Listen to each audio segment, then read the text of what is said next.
Hey, how you doing? I hope you're doing well. You know what? I ain't doing well. Thanks for asking. You deserve to die. I ain't doing well because I just witnessed what has to be one of the worst, worst. Let's go with tragic. Let's go with heartbreaking. Let's go with maddening adaptations I've ever seen. That's not even hyperbole here, man. That is how I feel. It's a lie. No. And listen, it ain't the worst because it lacks the aesthetic. In fact, it tries so desperately with a clear amount of love and care to recreate exact shots, exact creature designs, exact locations, down to the dirt, grit, and grind. It ain't the worst because the people behind it did not care for the source material. Clearly, so many people involved were deep into the lore, so deep that they confirm fucking fan theories, so deep that they make said fan theories a central part of the film's plot. Let me ask you something. When does an adaptation no longer resemble or represent the art it's adapting? To me, it's when it loses, when it removes, when it forgets its soul. To me, Return to Silent Hill is an all too soulless Silent Hill 2. Return to Silent Hill is Maria, a figment, an entity that wears the skin of something so many loved, born from not a wish but from an inherent greed to capitalize off the aesthetic while forgetting the true, all too real terror at its core. Guys, this movie made me so insane that I'm back after a 2-month hiatus, back after my damn trip to Silent Hill to break my usual cape shtick and talk about why Return to Silent Hill broke me. But before we dive more into the endless loop of agony, you know what James Sunderland really needed? Some goddamn support for his decaying mental health. Everyone needs some extra help sometime, Peter. Even Spider-Man. The new year is tough for a lot of us, and you deserve a damn reset. Clear your space, organize, declutter, remove the rot and decay that has been draining you, both physically and more importantly, mentally, emotionally. Therapy can help you remove those heavy walls you put up to hide your true self. Hell, dude, maybe if James had today's sponsor, BetterHelp, he would be able to let go or never would have had to go to his Silent Hill. BetterHelp can help you better recenter, recover, and go into 2026 with a grounded, clear mental space and state so you don't accidentally find yourself trapped in a hell of your own making. Seriously though, BetterHelp makes therapy accessible. They will match you with a therapist based on your needs, your preferences, with over a decade of matching expertise behind them. And guess what? If you don't vibe with your original match, no stress, Jimmy boy. You can easily switch therapists at any time at no extra cost. So what are you waiting for? Join the 6 million plus people who have already gotten help from BetterHelp, the platform you can trust. Click the link in the description or go to betterhelp.com/HiTop Films to get 10% off your first month of therapy so I don't end up seeing you in Silent Hill. Thanks, guys. Christoph, could you really not have moved on? I got a notification. The name on the notification said Christoph Gans, the director of the 2006 Silent Hill film's name. It's ridiculous. Couldn't possibly be true. That's what I kept telling myself. He couldn't be the director. Christoph fumbled the damn bag 20 years ago. So then, why did they bring him back? So you're probably asking yourself, hey dipshit, we thought your only interest in this world was grown men in tight outfits. Well, surprise, surprise, I'm also deeply interested in deeply repressed and tortured grown men in cool jackets. Truth be told, I've always been a huge horror fan. Old horror, new horror, foreign horror, camp horror, all of it. Come to think, it's probably the genre of film I consume the most of. It's got a lot in it to grab the audience. Unfortunately, I'm also a fairly active gamer. Weirdly enough though, I'm such a baby boy coward when it comes to playing horror video games. Look at little Goblin Jr. Gonna cry? I still have vividly violent memories of playing Resident Evil 7 in VR with my buddies high as fuck at 3 in the morning on a school night, and I'm sure my father has the vivid memory of being awoken by the hollering screams of my buddy Johnny as Marguerite Baker started spewing bees out of her beehive. Said buddy Johnny is also the guy who told me again and again that I need to play Silent Hill 2. He would hound me for years. I'm not even joking here. He was like, you love David Lynch, right? Play Silent Hill 2, you clown. You love Jacob's Ladder, right? Yeah, play Silent Hill 2, fucko. You snotty little brat! And so about 4 years back, I got hit with the worst food poisoning imaginable, so intense that I swear on everything that is holy that I had a full-on fever-induced conversation with Mother Moth Mary. I'm not making this up, by the way. A drunk 7-Eleven hot dog at 2 a.m. led me to finally install and play the enhanced edition of Silent Hill 2. And I beat it the very same day. I got the in-water ending. I cried at said ending. I don't know if you hate me or pity me, or maybe I just disgust you. I'm sorry about that. I spent the next week, more like the next month, probably the last few years, listening to every single lore, theory, analysis video I could get my grubby little hands on. And when the remake came out, I was deeply relieved in my realization that as an adaptation, modern reinvention, the remake still kept the same somber surrealism, the same soul that made James's story so haunting. Luke Roberts was fucking snubbed. It's okay. The point of this long, indulgent, masturbatory ramble that definitely should have been cut short is that I am a fan. I am a dude who believes Silent Hill 2 is one of the greatest video game stories, crafts one of the most terrifying, gut-wrenching horror stories I've ever had the pleasure of experiencing. The fucking point is, I give a shit. I care. Shut up! Cared enough to see the first available showing of Return to Silent Hill, even though I knew I would probably not vibe with this return, since I, outside a few aesthetic elements in Akira Yamaoka's score, did not enjoy Christoph Gann's first trip to Silent Hill. Well, I finished the Return to Silent Hill trip last night at about 12 a.m.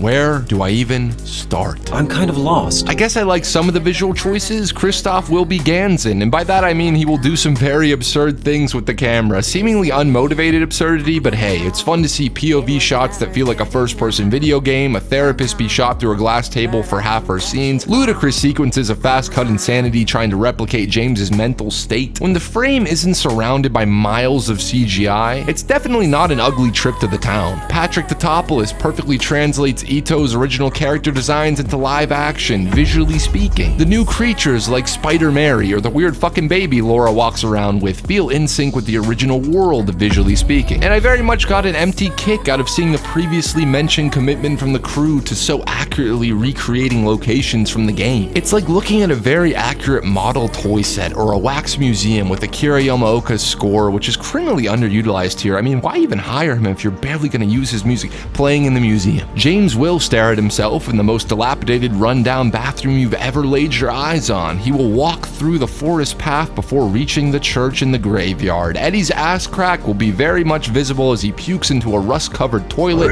Laura will find herself atop this wall. Huh? Are you blind or something? It's all there, visually speaking. Why doth the douchebag keep saying visually speaking? Because, yes, this is a fairly accurate translation, visually speaking. Shut up! But behind those visuals lies a gaping hole. The context surrounding those visuals fundamentally miss the point of why those visuals were originally created in the first place.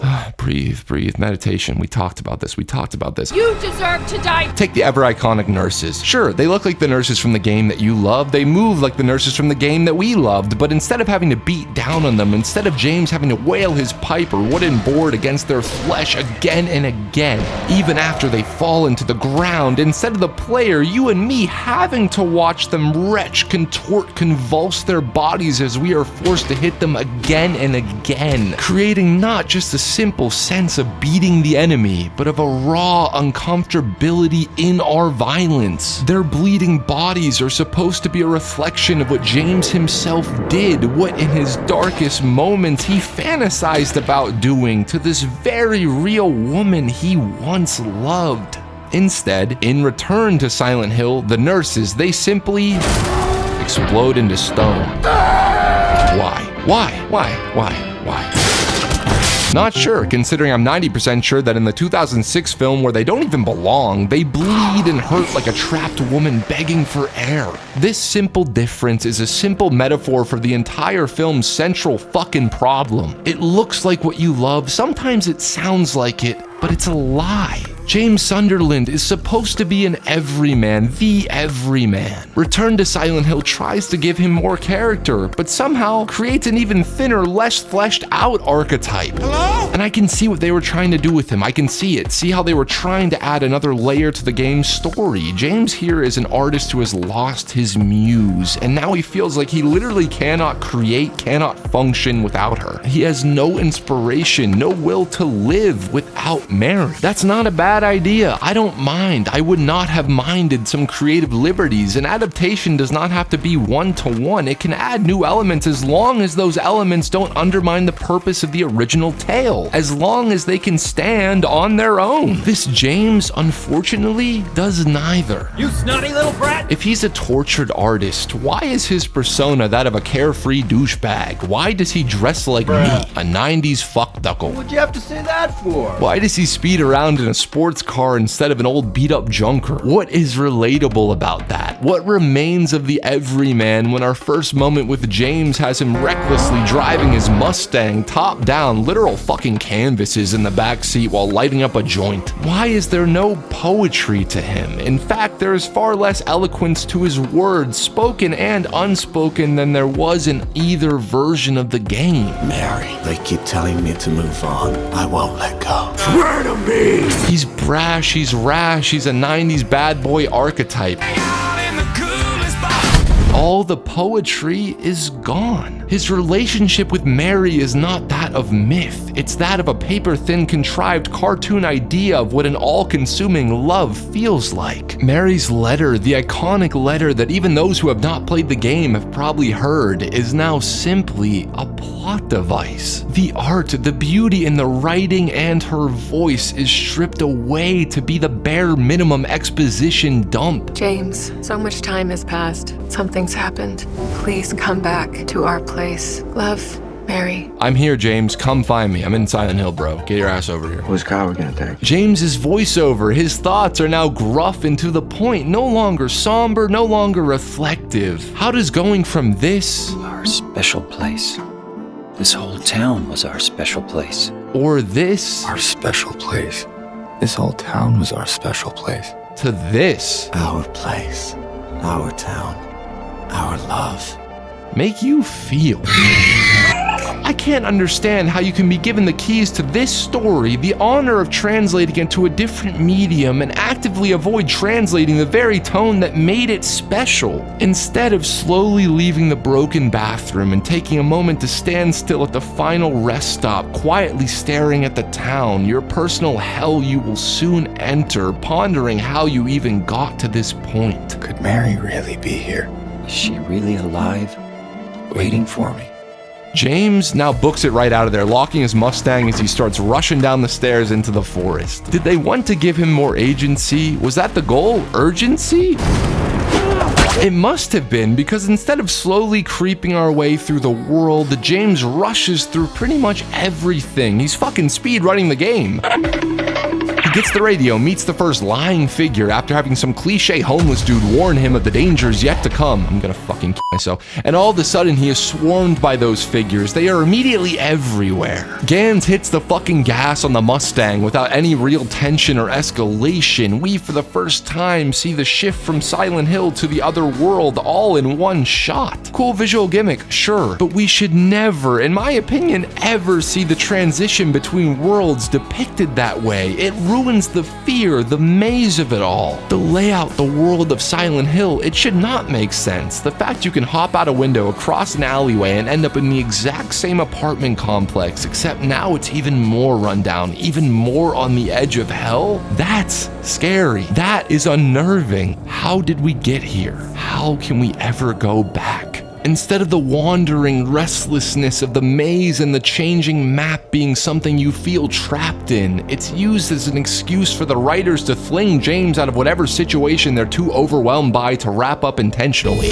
Every time characters start breaking down or monsters come barreling in, the building starts burning. James will scream in the pain of a throbbing headache as the colors shift from blue to red, and he will wake up in a changed landscape. As he runs into the otherworld woodside apartments, we are clued into the fact that him and Mary used to live there, something the remake might have implied, and now we have a dedicated flashback, because that's what Silent Hill really needs, less fucking ambiguity. You know what else the story really needed, gang? A worried therapist calling James on his iPhone in the middle of literal hell, where said iPhone somehow gets signal. That's what Silent Hill really needed, right? Gotta keep it modern, right, gang? Holy fucking shit, I'm crashing out. Ha! You're just a gutless fatso.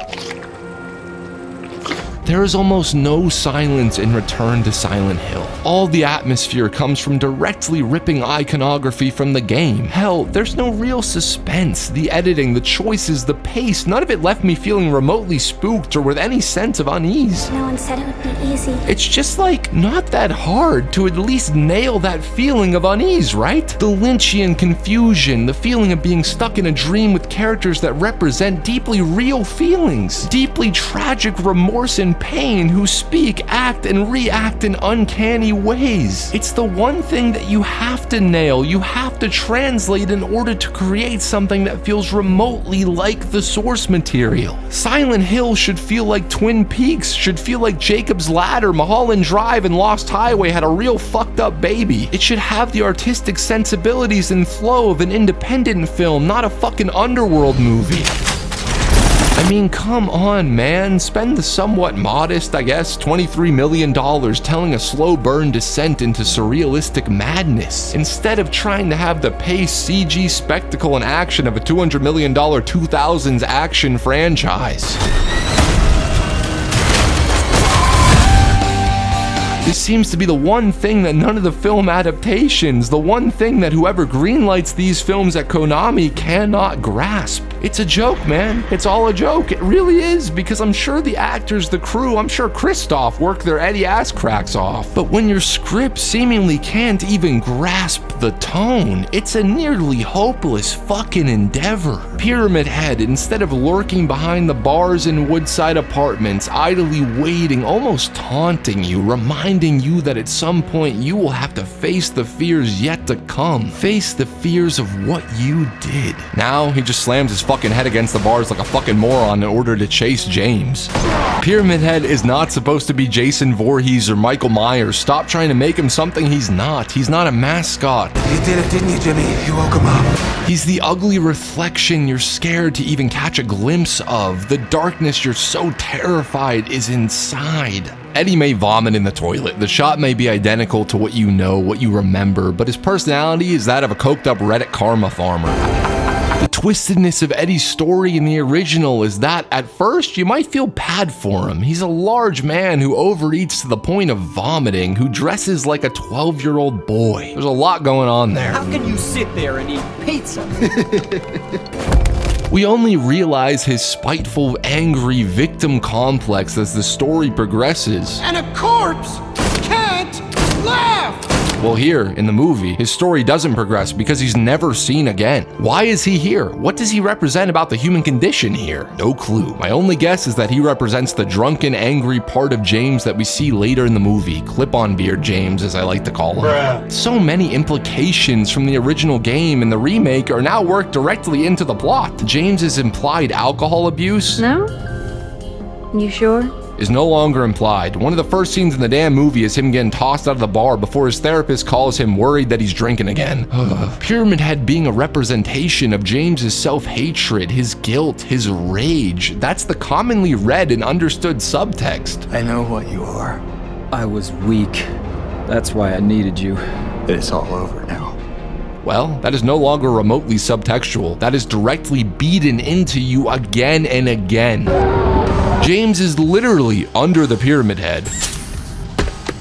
James. Yes. I could not help but laugh my ass off when we see the fucking origin story of Pyramid Head. A drunken James, the rain pouring down, thunder and lightning striking. A drunken James with a clip-on beard splatters red paint on his self-portrait, creating a red triangle around his head. James in this movie comes to terms with the fact that Maria ain't real, so now that he is aware of the fact that he is in fact under the red pyramid, he controls Pyramid Head to fucking whack her ass after only spending about 20 minutes with her. Goodbye, Maria. What a damn waste of a character, what a damn waste of the existential ideas and dread that come from realizing you are just an idealized fantasy of some random schmuck. He's looking for the you that isn't you. Because he's kind? I don't have any reason to go on living, but I'm scared to die. I'm so afraid of pain. What a damn waste, because I actually really dig the actress who was playing Mary, Maria, and Angela. Speaking of that, yeah, they combined Mary, Maria, Angela, and Laura into one. It's a lie. No. all different parts of Mary. And hear me out. I think that when translating a 5-hour video game into a 1.5-hour movie, you're going to need to get creative. Having Angela's implied childhood sexual abuse be given to Mary could have worked, could have made her story that much more tragic if executed with the nuance and care that it needed. Instead, it just feels like they did this just so they could work the visual of Abstract Daddy, the visual of Angela's fucking abuse, her father, into this movie and explain why Laura is even here. Fart face. Fuck, man, I half expected them to reveal James's full name to be James Edward Bartholomew Pyramid Head Sunderland III. You know what was really scary about Laura in the original game? Not that she crawled around like a fucking creepy spider monkey, not that she was painted pale like a ghost and had a literal half-dead baby in her arms at all times. Baby's sad. It was the fact that not only did she not see any of the monsters in the town, not only did she not see the town the same way James was seeing it, the same way you were seeing it. Sorry, Laura, but I can't let you just run around this place. You might get hurt. Hurt by what? Creating a fundamental distrust in what we have been seeing and experiencing throughout the entire story, the entire journey. It was the fact that she knew Mary. She knew that you did not visit her nearly enough. You did not give her the love she needed. I know you hate him because you think he isn't nice to me, but please, give him a chance. This little girl who is seemingly entirely unaware of the hellish visions you are being subjected to is telling you how much you failed as a partner. She even resents you for it. I hate you, James. I hate you. I hate you. I hate you. And by making Laura the childlike, spiteful part of Mary, you remove the objectivity of her judgment. The chilling fact that unknown to you, a child who viewed your dead wife as a mother figure bore witness to your sins. She was always waiting for you. But nah, man, fuck that. Let's have her zip around a fucking couch like a CW vampire. Can I ask a question? Why? Who is this movie for? Why do they treat Mary's death as a plot twist, not the inciting mystery? The hook of the fucking story is the fact that James tells us immediately in the game that his wife died years ago. So how the hell is she writing to him now? Why in the film do they wait until Act 2 to reveal the fact that she died months ago? Do they expect that twist to be any more intriguing or accessible to someone who has not played the game? Personally speaking, getting a letter from a ghost is a far more intriguing way into a story than looking for the girl you broke up with. This leads us into the sure-to-be most talked about change, and for sure the movie's greatest sin, how they portray Mary's death. Here, it turns out she was abused by this mysterious, cartoonily campy cult that her father began. Is this the same cult from the 2006 film in Silent Hill 1 or 3? I genuinely have no fucking clue.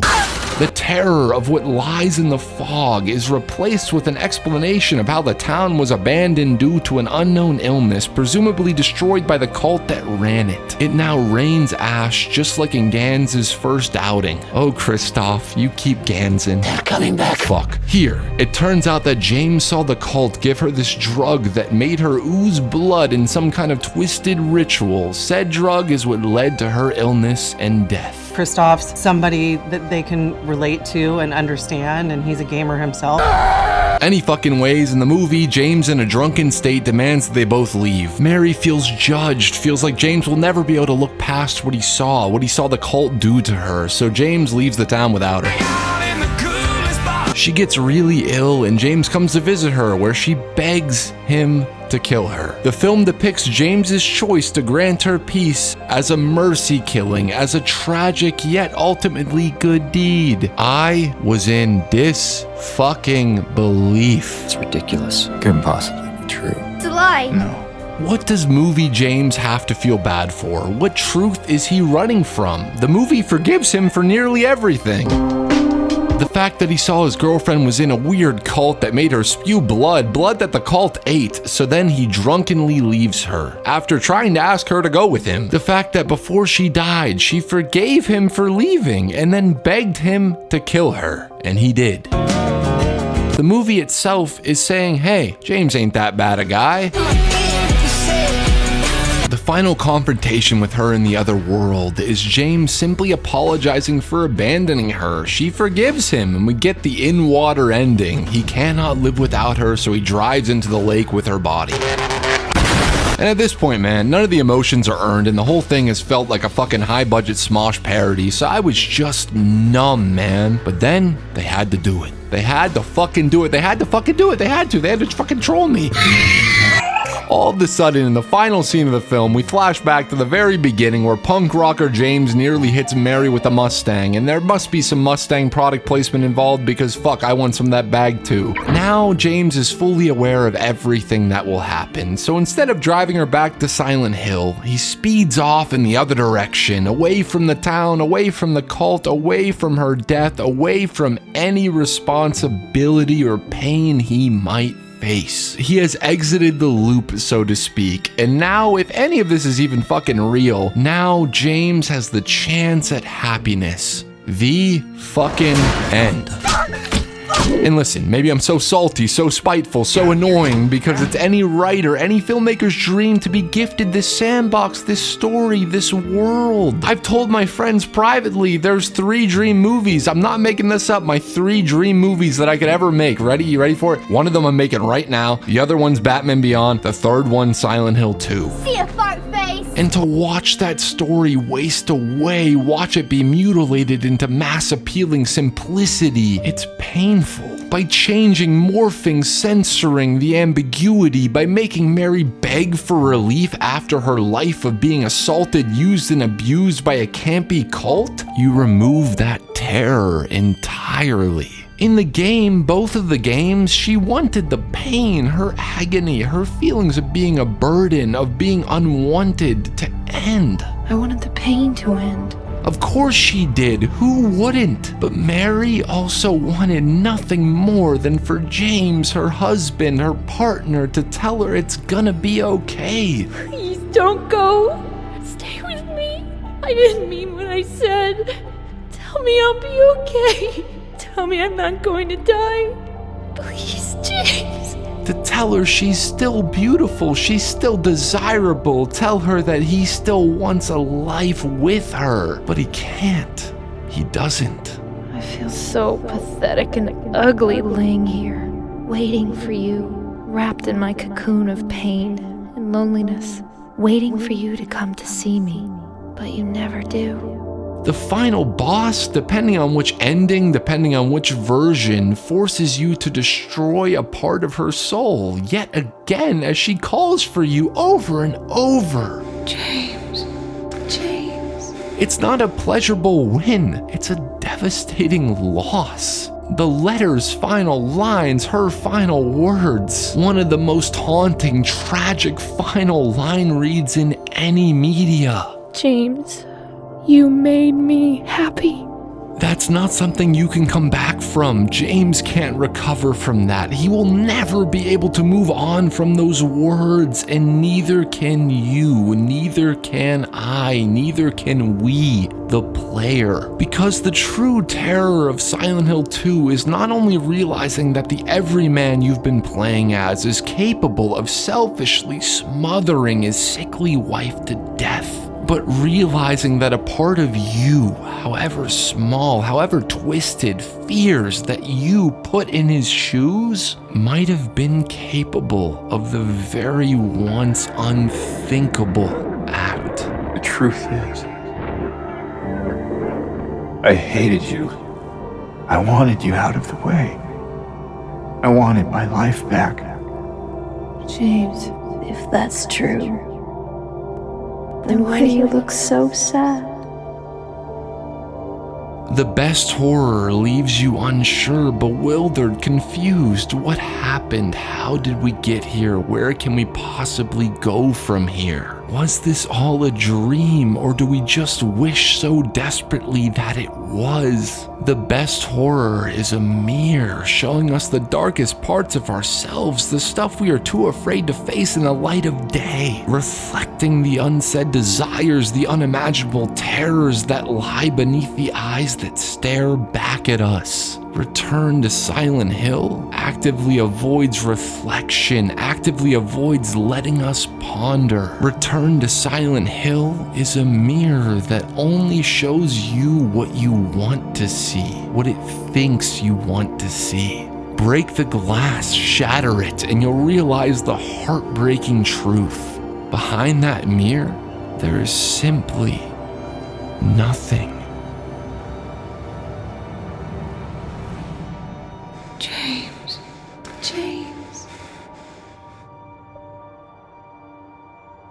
Hey guys, this was very different. I'm sure this is gonna bomb. Not a superhero video. This was fun though. I wanted to start off the new year by doing something a little different. The Jason trailer might be out right now. I just saw like 15 cuts of it like an hour ago, but there's a chance it's not. If so, it's coming out next week. Here's a little sneak preview right now. I got a plan. In and out. We ditch the ride, we sell it off. It's true, they got us fucking killed. Anyways, have a lovely, lovely, lovely, lovely, lovely day.